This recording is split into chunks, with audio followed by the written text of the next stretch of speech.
Pro boxing fans, Fabio Wardley, they say you don't get paid for overtime, but wow, nobody expected that, man. Just talk to me about that punch that rocked and stopped Frazer Clarke. Yeah, I don't know where to start with it. It's something we drilled and went through and we focused on, because watching the fight back, there was a lot of times in that fight where I had him hurt and I didn't pay attention to it properly. So I think going into this fight, the focus was knowing that, look, I can hurt him. That's not the question.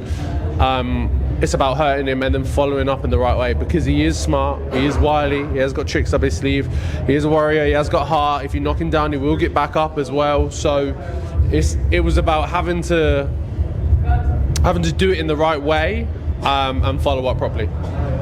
A lot was made about your scoring on your nose, and a lot of people said, listen, I'm sure Frazer's going to target that. What's the plan to actually go out this early and, impose yourself this early into the fight?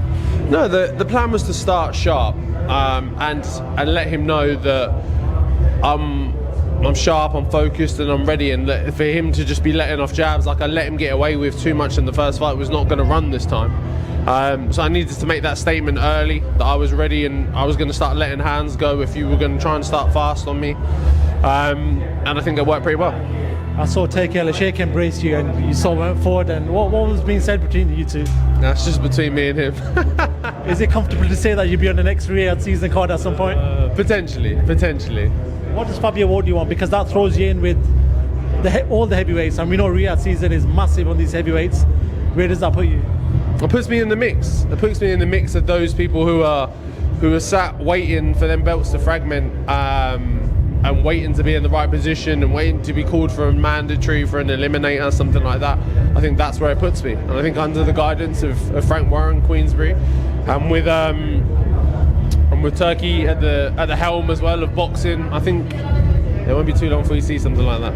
Yeah, just a last one. There's pictures of Frazer Clarke and he seems to have a dent in his head. Whilst it's a rivalry and whatever else, do you just wish that everything comes out okay now? No, 100%. I always say a prayer before my fight. I hope that I come out okay. I hope that my opponent comes out okay. I go in there to do a job, but I also want everyone to go home to their families healthy and okay. I know what it felt like to be in pain for weeks after the last fight, and I wasn't really looking to go through that again. And when I'm in the ring, look, all of that's out the window. I'm a different person entirely. But once I step out, look, I hope he's okay. I hope it's nothing too serious. I hope it's nothing too bad, because he's still got a lot to achieve in boxing. You don't get an Olympic bronze medal for nothing, and one loss doesn't define you. You saw how much of a warrior he was in the first fight, so look, he can still go again. So I hope everything's okay. I hope he's fine, and I hope he makes it home to his family safe. Fabio Wardley, congratulations. Thank you very much for giving us your time, mate. Top man.